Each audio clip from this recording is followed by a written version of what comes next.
चला तर मंडळी, जेवणाची चव वाढवणारी आणि आरोग्यासाठी तितकीच उपयुक्त असणारी जवस तिळाची चटणी कशी बनवायची त्याची रेसिपी आज आपण पाहणार आहोत. तर चला.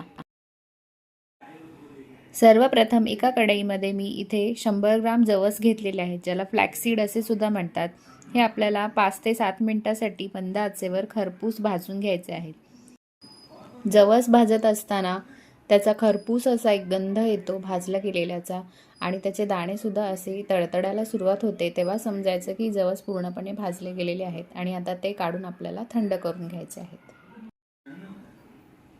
त्यानंतर त्याच कढईमध्ये मी इथे 2 चमचे तीळ घेतलेले आहेत. हे घरगुती अनपॉलिश्ड असे तीळ आहेत. ते सुद्धा आपल्याला चटचटेपर्यंत खरपूस भाजून घ्यायचे आहेत, फार जास्त भाजायचे नाही आहेत. त्यानंतर 1 चमचाभर जिरेसुद्धा आपल्याला भाजून घ्यायचे आहेत. ते सुद्धा काढून थंड करून घ्यायचे. त्याच्यानंतर इथे 8 ते 10 पाकळ्या लसणाच्या घेतलेल्या आहेत, त्यासुद्धा मी थोड्याशा खरपूस अशा भाजून घेतलेल्या आहेत. त्यानंतर हे भाजलेलं साहित्य आपल्याला सर्व थंड करून एका मिक्सर जारमध्ये काढून घ्यायचं आहे. त्यामध्ये चवीप्रमाणे मीठ आणि चवीप्रमाणे लाल तिखट आपल्याला ॲड करायचं आहे आणि त्यानंतर आपल्याला ते बारीक वाटून घ्यायचं आहे.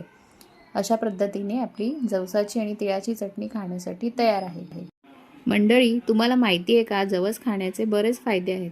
जसे की जवसामध्ये असलेले ओमेगा 3 फॅटी ॲसिड हृदयाचे आरोग्य सुधारते आणि कोलेस्ट्रॉल नियंत्रित ठेवण्यास मदत करते.